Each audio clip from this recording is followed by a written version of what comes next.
The invitation arrived on embossed cardstock, the kind that screamed expensive and important.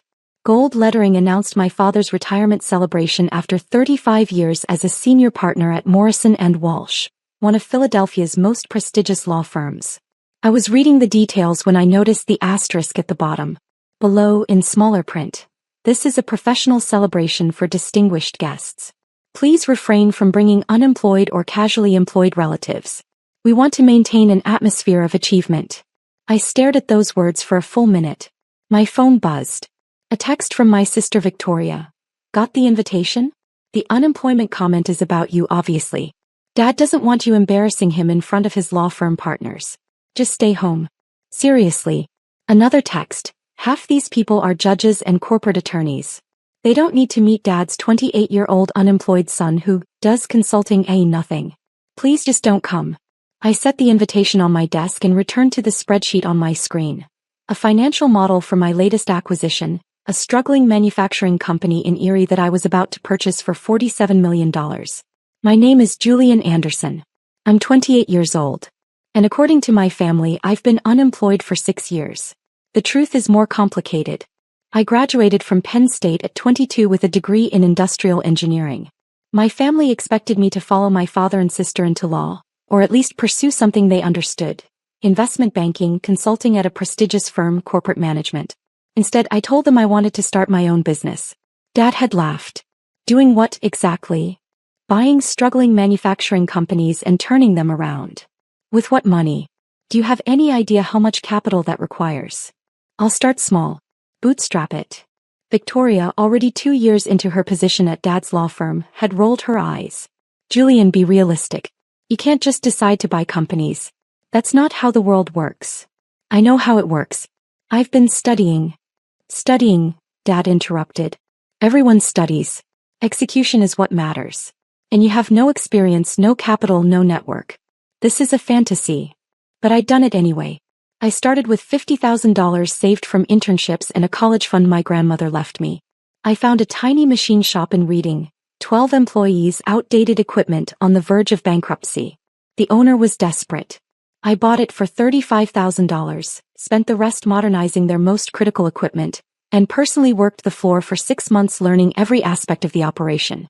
Within a year, I'd tripled their revenue by identifying inefficiencies the previous owner had missed for decades.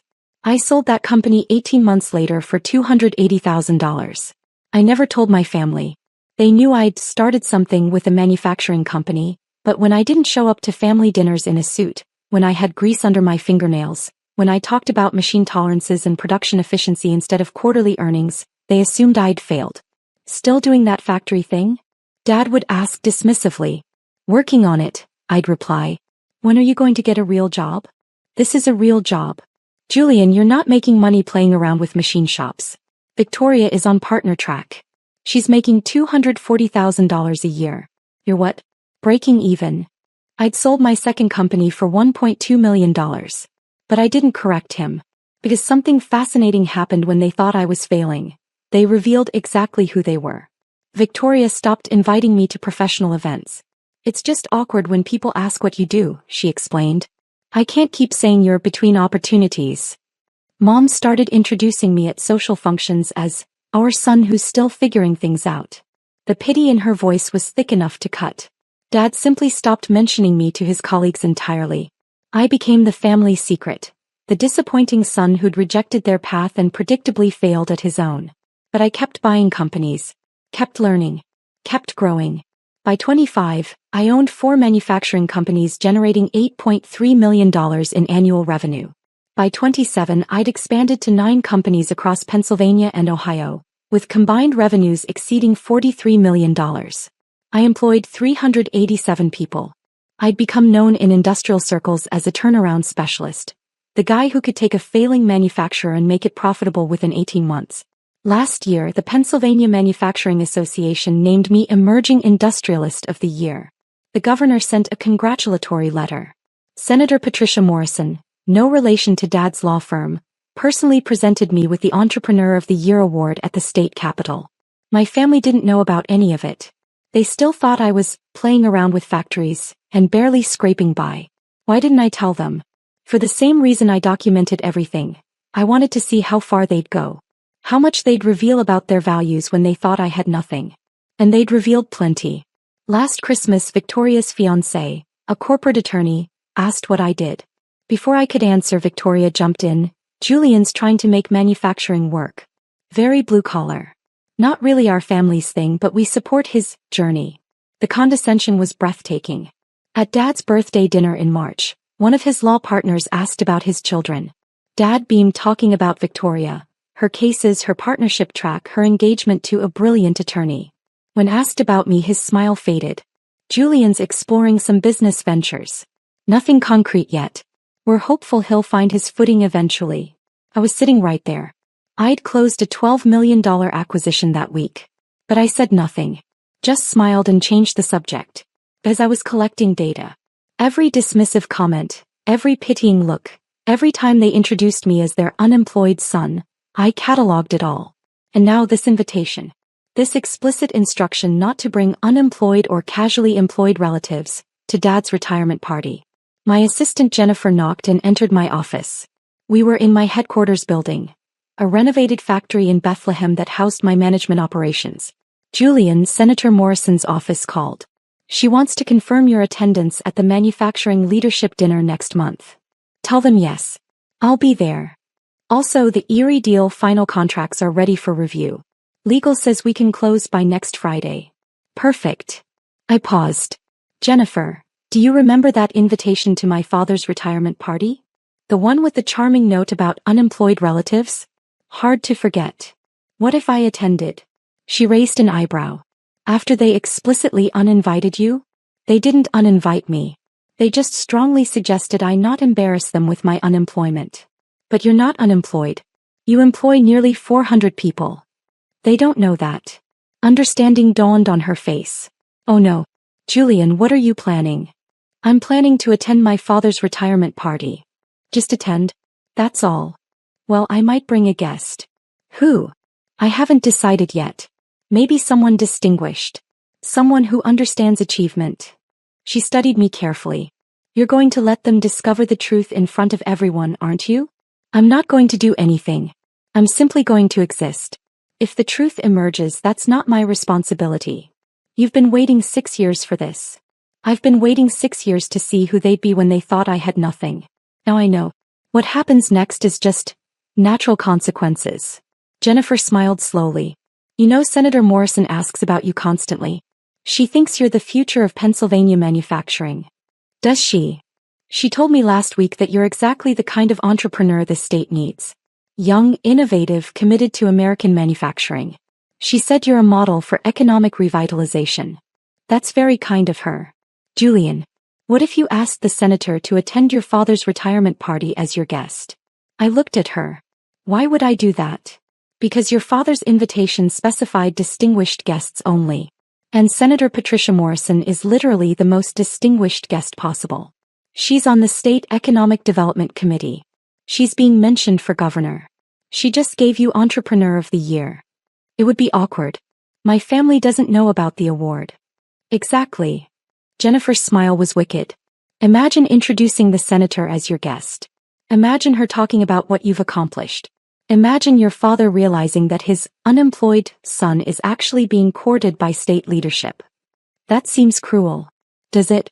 More cruel than uninviting your son from your retirement party because you're embarrassed by his perceived unemployment. He had a point. Think about it, Jennifer said. You have until Saturday. Over the next 3 days I did think about it. I thought about every dismissive comment, every pitying look, every time I'd been introduced as the disappointing son. I thought about that invitation, no unemployed or casually employed relatives, and the message it sent. Then I called Senator Morrison's office. Senator, this is Julian Anderson. I have an unusual request. 20 minutes later it was arranged. Senator Morrison would attend Dad's retirement party as my guest. She was actually enthusiastic about it. Your father is retiring from Morrison and Walsh? She'd asked. I know several partners there. This will be perfect. I've been wanting to talk to the legal community about supporting manufacturing initiatives. Plus, I'm delighted to show support for our Entrepreneur of the Year. I didn't tell my family. I simply RSVP'd that I would attend with one guest. Victoria texted immediately. You're actually coming? Julian, we talked about this. Please don't make this weird. I replied, I'll be there. With a distinguished guest as requested. Who? Please tell me you're not bringing some random friend from the factory. Someone appropriate for the occasion. Julian, this is Dad's big night. These are important people. Just try to blend in, okay? Don't talk about factories or machinery or whatever. Just smile and be normal. Understood. Saturday evening arrived clear and cold. The party was at the Union League. All old money elegance and Philadelphia prestige. I wore my best suit, custom-tailored, expensive, bought after I'd crossed my first $10 million in revenue but never worn in front of my family. I picked up Senator Morrison from her office. She was in her late 50s, elegant and sharp, with a reputation for supporting Pennsylvania business with fierce dedication. Julian, I have to admit I'm curious about tonight. You've never mentioned your family knowing about your work. They don't. How is that possible? You're one of the most successful young manufacturers in the state. I never told them. They assumed I was failing and I never corrected them. She was quiet for a moment. That must have been difficult. It was educational. And tonight? They're going to find out. Only if it comes up naturally in conversation. She smiled. Julian, I'm a United States Senator attending your father's retirement party. I'm going to be asked how I know you. What should I say? The truth. The truth that you're my entrepreneur of the year? That you employ nearly 400 people? That you're revolutionizing small-scale manufacturing in Pennsylvania? If it comes up, it's going to come up. We arrived at the Union League at 6:45. The party started at 7 o'clock, but I wanted to make an entrance. The ballroom was already filling with guests. Lawyers in expensive suits, judges, corporate executives. Dad was near the entrance, greeting people with Mom beside him. Victoria was networking aggressively, her attorney-fiancé Marcus at her side. I watched them for a moment before entering. This was their world, polished, prestigious, all surface and status. Then I walked in with Senator Morrison. The first person to notice was the event coordinator, who clearly recognized the senator. His eyes widened and he immediately approached. Senator Morrison, this is an unexpected honor. We had no idea you'd be attending. The senator smiled graciously. I'm here as Julian's guest. He invited me and I couldn't refuse. Julian is one of Pennsylvania's most promising young leaders. The coordinator looked at me blankly. Julian Anderson. The guest of honor's son. Recognition and confusion fought on his face. Mr. Anderson's son? I didn't realize you knew each other. Julian received my Entrepreneur of the Year award last month, the senator said warmly. We've worked together on several manufacturing initiatives. He's doing remarkable work. The coordinator's confusion deepened, but he led us into the ballroom. Heads turned as we entered. Senator Morrison was recognizable and people were clearly trying to figure out who she was with and why. Dad saw us from across the room. I watched his face cycle through emotions. Recognition of me, confusion about my suit, shock at seeing the senator, complete bafflement about us being together. He excused himself from his conversation and walked over quickly. Julian. His voice was strained. You came. Of course. It's your retirement party. And you brought. He stared at Senator Morrison. Senator Patricia Morrison, I said. Senator, this is my father, David Anderson.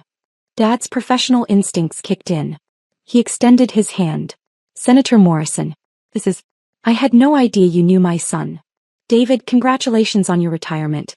Julian has told me wonderful things about your career. She shook his hand warmly. And yes, Julian and I have worked together quite extensively. He's one of my favorite success stories. Success stories? Dad's voice cracked slightly. Didn't he tell you? Last month I presented him with Pennsylvania's Entrepreneur of the Year award at the state capitol. His work in manufacturing revitalization is exactly the kind of economic development our state needs. Dad looked at me like I'd grown a second head. Entrepreneur of the Year? It was a small ceremony, I said mildly. Small. The senator laughed. The governor attended, David. It was quite a significant honor. Mom had materialized beside Dad, her face a mask of confusion. I'm sorry, I think there's been some mistake. Julian he isn't. Employed? The senator finished gently. Oh, I understand. Julian mentioned his family thinks he's unemployed.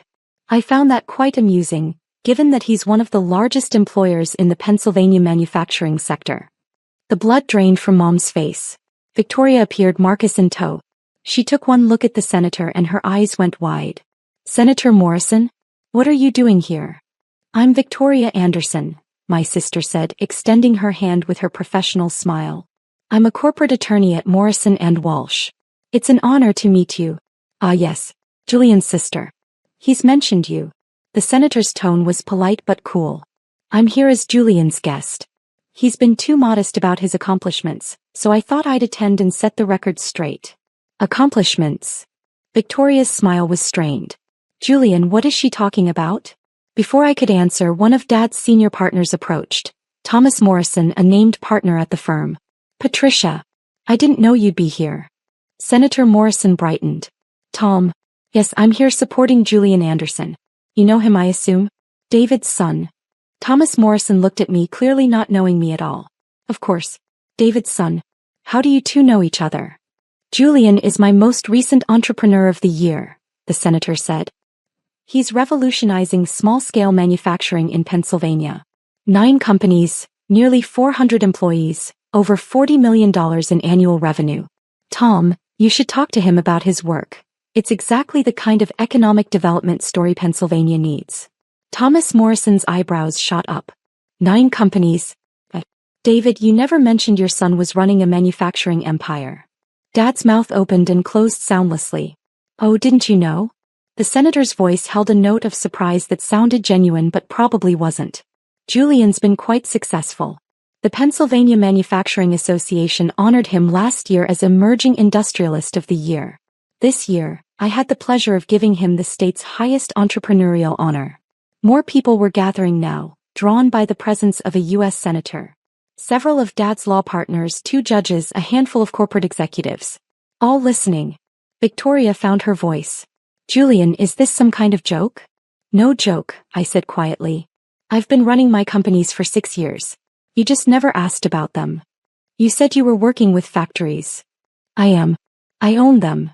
Marcus, Victoria's fiancé, stepped forward. Wait. Anderson Manufacturing Group. That's you. I nodded. Jesus Christ. We consulted on one of your acquisitions last year. The Erie deal. I had no idea. He looked at Victoria. Your brother owns MG? What's MG? Victoria asked desperately. One of the fastest growing manufacturing consolidators in the region, Marcus said, his voice faint. They're buying up struggling manufacturers and turning them around. It's brilliant work. The legal community has been watching them for 2 years. The senator nodded approvingly. Julian has a particular genius for identifying value others miss. He sees potential in companies that others have written off. Very similar to how some families write off their own children, actually. The dig was subtle but unmistakable. Several people shifted uncomfortably. Dad finally found his voice. Julian, why didn't you tell us? I tried to, Dad. 3 years ago I mentioned I'd bought my 3rd company. You said I was playing around with factories. 2 years ago, I told you I'd been honored by the Manufacturing Association. You said, that's nice, when are you getting a real job? I don't remember that. I do. I remember every conversation where you dismissed what I was building. Every time you introduced me as your unemployed son. Every pitying look when someone asked what I did. Mom's hand went to her mouth. Oh my God. Victoria was staring at me like she'd never seen me before. The invitation. The note about unemployed relatives. That was about you. Yes. But you're not unemployed. You're wildly successful. Yes. And you just let us believe you were failing? You believed that on your own, Victoria. I just stopped correcting you. One of the judges, a woman I recognized from news coverage, spoke up. Young man, did I hear correctly that you employ nearly 400 people? 387 as of last Friday, I confirmed. In manufacturing? In Pennsylvania. Yes, ma'am. All Pennsylvania-based companies. I focus on acquiring struggling manufacturers and turning them around while keeping jobs in the state. That's extraordinary. Most young people your age are chasing tech startups and Wall Street jobs. You're actually building things, employing people, strengthening the industrial base. Thank you, Your Honor. Senator Morrison smiled. See, this is why I'm so passionate about supporting Julian's work. He represents everything our economic development strategy is trying to encourage. young, American-focused, committed to manufacturing excellence. Thomas Morrison turned to Dad. David, I have to say I'm surprised you never mentioned this. We've been discussing economic development initiatives for months. Your son is exactly the kind of entrepreneur we should be connecting with our corporate clients. Dad looked like he might be sick. Another partner spoke up. How did we not know about this? Anderson Manufacturing Group has been making waves. We should have AMG as a client. You probably should, I said mildly. Though my current legal team has been quite effective. Marcus spoke carefully. Julian, when we consulted on your Erie acquisition, the partner running that deal talked about the client like they were some kind of genius. The way they'd structured the financing, the due diligence, the integration plan, he said it was the most sophisticated manufacturing acquisition he'd seen from a small player. That was a complex deal, I acknowledged. That was you. You structured all of that. I had good advisors. At 27 years old. 26, actually. The Erie deal closed last year. The crowd around us had grown. Everyone wanted to hear about the mysterious successful son who'd been hiding in plain sight. Senator Morrison was in her element, talking about my work with genuine enthusiasm. What impresses me most about Julian is his commitment to the communities where he operates. He doesn't just buy companies and strip them for parts. He invests in them, modernizes equipment, trains workers. Last year, his company spent $2.3 million on workforce development programs. A corporate executive I didn't recognize asked, "What's your exit strategy? Are you building to sell to a larger consolidator?" No. I'm building to last. Manufacturing matters. These companies employ real people in real communities. I'm not interested in flipping them for profit. I'm interested in proving that American manufacturing can be competitive, profitable, and sustainable. That's refreshing, the executive said. Most young entrepreneurs are just looking for a quick acquisition. I'm not most young entrepreneurs. Victoria finally pulled me aside, away from the growing crowd. Her face was pale. Julian, I don't understand. How is any of this possible? You're 28 years old. How do you own 9 companies? I started at 22. I've been building for 6 years. With what money? I started with $50,000 from Grandma's college fund. I bought my first company for $35,000. Sold it 18 months later for $280,000. Reinvested everything. Bought the next company. Then the next. Each sale funded the next acquisition. After the third exit, I had enough capital to start keeping companies instead of just flipping them. But we never knew. We never saw any money, any success, any. You never asked to see it, Victoria. You just assumed I was failing. Because you looked like you were failing. You wore jeans to family dinners. You had grease under your fingernails. You talked about machines and factories. Instead of quarterly reports and billable hours? She flinched. That's not fair. Isn't it? You measured success by your standards. Suits and corporate jobs in prestigious firms. When I didn't fit that model, you assumed I was unsuccessful. You never considered that I might be building something real. Marcus approached carefully. Julian, I owe you an apology. Victoria told me you were struggling and I accepted it. I should have asked more questions. Why would you? You trusted what my family told you. They were wrong. Yes, they were. Dad appeared, looking shaken. Julian, can we talk? Privately. We can talk here. Please. I need to understand. What's to understand, Dad? He thought I was unemployed. You were embarrassed enough to put it in the invitation to your own retirement party. No unemployed or casually employed relatives. That was about me. I didn't write that. The event coordinator.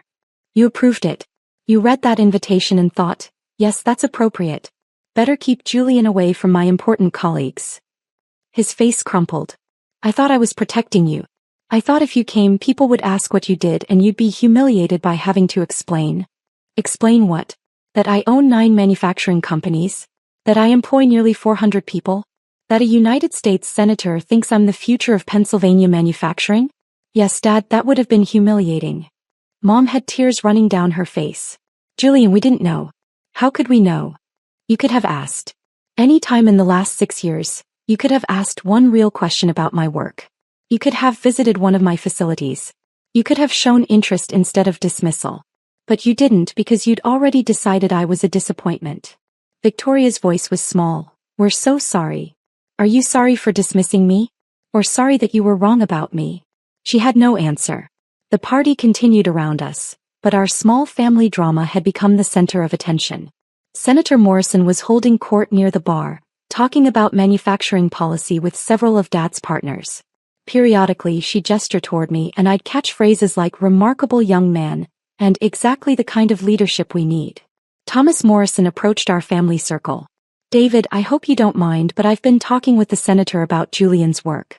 We'd very much like to have Anderson Manufacturing Group as a client. Would you be open to a meeting next week, Julian? Before I could answer, Dad spoke. Julian already has legal representation. I'm aware. But given the family connection, I thought. No, I said firmly. My current legal team has served me well. I see no reason to change. But we're one of the premier corporate firms in the state. Your father's firm. Yes, my father's firm. The firm where my father never mentioned me because he was embarrassed by my unemployment. I think I'll stick with the lawyers who valued my work before they knew my last name. Thomas looked uncomfortable. Of course. I understand. After he left, Dad turned to me with desperate eyes. Julian, please. We made a mistake. Let us make it right. How? By giving me what I never needed. Your approval now that I've proven successful by your standards? Dad, I didn't build my companies for you. I built them because I love this work. Because I believe in American manufacturing. Because I wanted to prove that you could succeed without following the traditional path. And you did prove that. You proved it spectacularly. But you never saw it. You were so convinced your path was the only path that you couldn't see success when it was right in front of you. Victoria spoke quietly. What do you want from us, Julian? Tell us how to fix this. I looked at my sister. Brilliant, accomplished, and so certain that her version of success was the only version that mattered. I want you to understand that you didn't fail to notice my success. You actively dismissed it. Every time I tried to share something about my work, you changed the subject or made a joke or pitted me. You didn't just overlook my achievements. You invalidated them because they didn't match your expectations. We'll do better, Mom said desperately. We'll learn about your companies, we'll visit your facilities, will you? Or will you just feel embarrassed that your unemployed son turned out to be successful, and now you have to recalibrate your narrative? The question hung in the air. Senator Morrison appeared at my elbow. Julian, I hate to interrupt, but Judge Chin would like to meet you. She's very interested in your workforce development programs. Of course, Senator. I turned to my family. Excuse me. I have networking to do. With distinguished guests. I walked away, leaving them standing in their broken assumptions. The rest of the evening was surreal. I spent 2 hours talking with judges, attorneys, and executives, all of whom were fascinated by my work and impressed by my success.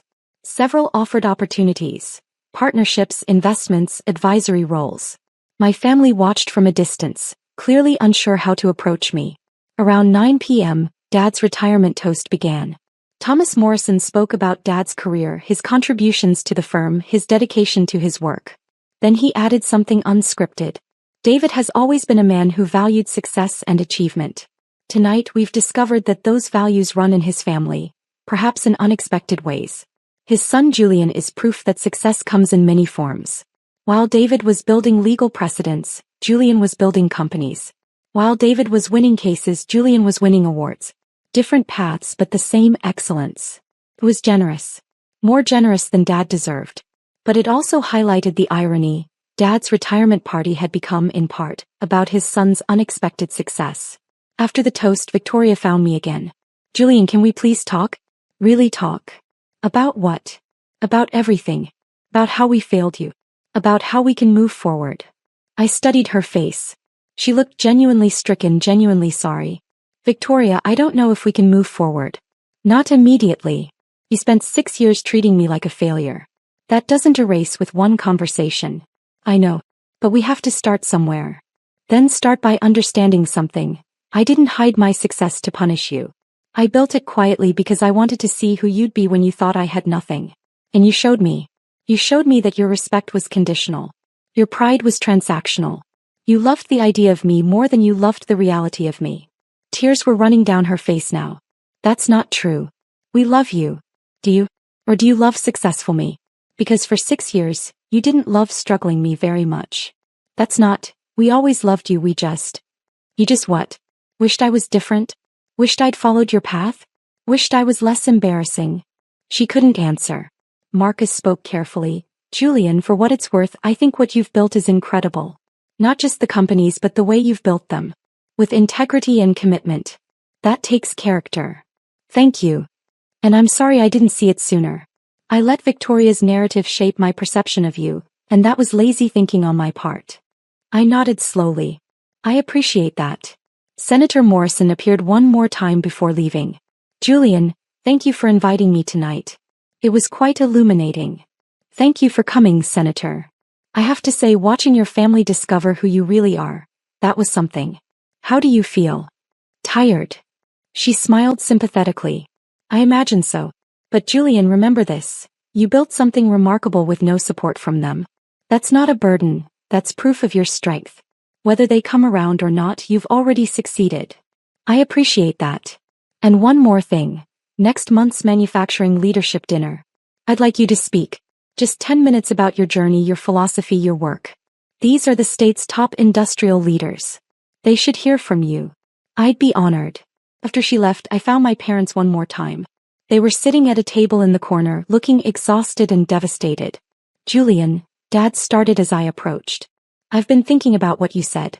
About how we never asked. And you're right. We never did. We just assumed and we were wrong. Yes, you were. Can I ask now? Can I learn about what you've built? I considered this carefully. You can ask. But Dad, you need to understand something. My companies aren't just impressive by accident. I built them the way I did. Quietly, without fanfare, without seeking approval, because I wanted to prove something to myself. I wanted to prove I could succeed on my own terms, without the Anderson name, without connections, without following the expected path. And you did. Yes, I did. And that success is mine. It's not ours. It's not the family's achievement. It's mine. I built it alone, and that's important to me. Mom spoke softly. We understand. Or we're trying to understand. Are you? Because right now I think you're just embarrassed. Embarrassed that you uninvited your unemployed son who turned out to be more successful than you realized. Embarrassed that a United States senator knows more about your son's career than you do. Embarrassed that your narrative was completely wrong. That's harsh, Dad said. Is it? Harsher than putting no unemployed relatives on an invitation to your own son. He flinched. I pulled out my phone and showed them a photo. Me at the state capitol with Senator Morrison, holding the Entrepreneur of the Year award. The governor was in the background, applauding. This happened 5 weeks ago, I said. You never asked why I went to Harrisburg. You never asked why I was wearing a suit that day. You never wondered if something important was happening in my life. Mom stared at the photo, fresh tears falling. You won Entrepreneur of the Year and we didn't even know. Because you didn't ask. Because you weren't interested in anything that didn't fit your narrative of Julian the disappointment. What do we do now? Dad asked helplessly. You sit with this. You think about what it means that you valued perception over reality. You think about what it means that you were embarrassed by your son based on assumptions rather than facts. And you decide if you want to change. We do want to change, Mom said desperately. Then prove it. Not tonight, not with grand gestures. Prove it over time. Prove that you can value me when I'm not performing success for you. Prove that your love isn't conditional on achievement. I left them there and walked out of the Union League into the cold Philadelphia night. My phone started buzzing immediately. Texts from colleagues who'd heard about the party, emails from business contacts, even a message from Senator Morrison's chief of staff about scheduling the speaking engagement. But nothing from my family for 3 hours. Then finally a text from Victoria. I've been reading about your companies. All the articles, the awards, the coverage. Julian, what you've built is extraordinary. And I'm so sorry I never saw it. I didn't reply. Another text. I know you're angry. You have every right to be. But please don't give up on us completely. We want to learn. We want to do better. I typed. Actions matter more than words. Show me. We will. I promise. The next morning I woke to an email from Dad. Julian, I didn't sleep last night. I kept thinking about everything you said, everything we missed. You're right. We actively dismissed your success because it didn't match our expectations. We measured you by our standards instead of recognizing that you were building something remarkable on your own terms. I can't change the past 6 years. I can't undo the invitation that hurt you. I can't erase all the dismissive comments and pitying looks. But I can change going forward. I can learn about your work. I can try to understand what you've built. I can work to earn back your trust. If you're willing to let me try. That. I read it twice then set my phone down. 3 days later, Dad showed up at my headquarters in Bethlehem unannounced. Jennifer buzzed me from the front desk. Julian, your father is here. He doesn't have an appointment. Send him up. Dad walked into my office and stopped, looking around at the space. The industrial aesthetic, the photos of my facilities, the awards I'd never displayed at family gatherings. This is impressive, he said quietly. Thank you. Can you show me around? Explain what you do here. I studied him carefully. He looked older than he had at the party, more uncertain. Why? I asked. Because I want to understand. Because I should have asked years ago. Because you're my son and I don't actually know what you do all day. So I showed him. The office, the operations center, the financial planning room. I explained how I identified acquisition targets, how I evaluated their potential, how I structured deals. I showed him the monitoring systems we used to track performance across all 9 facilities. He asked questions, good questions, thoughtful questions. Questions that showed he was actually trying to understand. After 2 hours we sat in my office over coffee. Julian, this is remarkable. The systems you've built, the way you've structured everything. This is sophisticated work. I know. Why didn't you tell us? I tried to, Dad. You didn't want to hear it. He nodded slowly. I've spent my career being certain I knew how success worked. Law school, prestigious firm, making partner. That was the path. When you chose differently, I thought you were making a mistake. I wasn't making a mistake. I was making a choice. I see that now. But Julian, I need you to understand something. It wasn't about you. It was about me. About my fear that if your path worked, it meant my certainty about the right path was wrong. That stopped me. What do you mean? I mean, I was threatened by your success. If you could build something remarkable without following my path, it meant my path wasn't the only way. It meant all my certainty was just preference, not truth. So you dismissed me to protect your worldview? Yes. And that's inexcusable. We sat in silence for a moment. Can I ask you something? Dad said finally. The invitation. The note about unemployed relatives. Did you know about it before the party? Yes. Victoria texted me to make sure I understood I wasn't welcome. And you came anyway. I came with a United States senator who'd given me Entrepreneur of the Year. He smiled sadly. That was quite a statement. It was the truth. You wanted distinguished guests only. Senator Morrison is literally the most distinguished guest possible. Fair point. He paused. Are you glad it happened the way it did? The public discovery. I thought about this carefully. I'm not glad you dismissed me for 6 years. I'm not glad I had to watch my family value Victoria's achievements while devaluing mine. But I am glad the truth came out in a way that couldn't be minimized or spun. You couldn't claim it was a small success or a lucky break. The senator made sure everyone understood exactly what I'd built. She was quite effective. She was honest. That's different. Dad finished his coffee and stood. Thank you for showing me around. I know I don't deserve your time, but I appreciate it anyway. Dad, I don't hate you. I'm just tired of being underestimated. You won't be anymore. Not by me. Over the following months, my family made efforts. Dad visited my facilities, asked questions, learned about manufacturing. Mom attended a workforce development graduation ceremony at one of my companies. Victoria connected me with corporate clients who needed the kind of operational restructuring I specialized in. They were trying.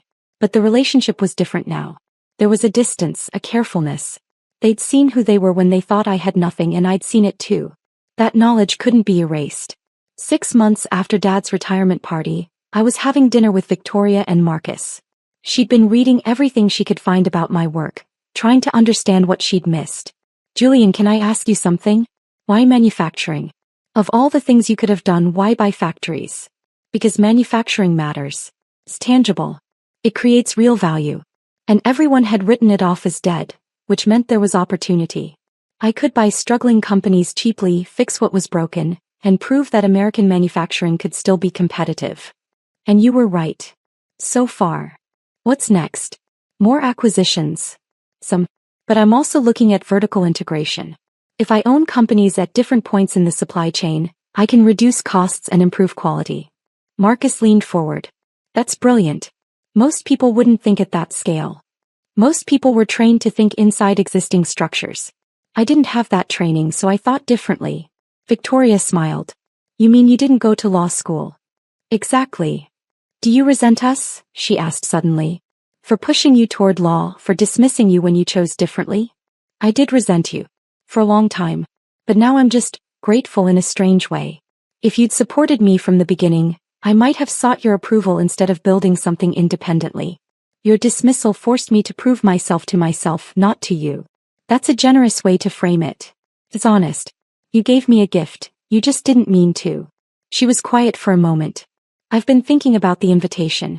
The note about unemployed relatives. Every time I remember it, I feel sick. Don't. It taught me who you were when you thought I had nothing. That's valuable information. And now? Who are we now? You're trying. That's something. But Victoria, you need to understand, I don't need you to be proud of me now. I needed you to respect me then. The fact that you're proud now that you know I'm successful, that's about you, not me. She nodded, tears in her eyes. You're right. And I'm sorry. I know. A year after the retirement party, Senator Morrison invited me to speak at the State Economic Development Summit. The governor was there along with business leaders from across Pennsylvania. My family attended, all of them. They sat in the audience as I spoke about building sustainable manufacturing, about the importance of investing in people and communities, about proving that American industry could compete globally. After my speech, the governor approached me personally. Mr. Anderson, I've been following your work. We'd like to discuss some policy initiatives around manufacturing revitalization. Would you be interested in serving on an advisory committee? I'd be honored, Governor. I saw my father watching from across the room, pride and regret both visible on his face. After the event, we had dinner. Me, my parents, Victoria and Marcus. It was easier now, more comfortable. They asked real questions. They listened to my answers. They treated my work with the respect it deserved. But I never forgot who they'd been when they thought I had nothing. That night as I drove home alone, I thought about the journey. 6 years of being dismissed. 6 years of building in silence. 6 years of watching my family reveal who they really were. And then one night, one retirement party, when everything changed. People asked if I'd planned it. If I'd orchestrated the public revelation. The truth was simpler. I just lived my life. Built my companies. Won my awards. The retirement party was going to happen regardless.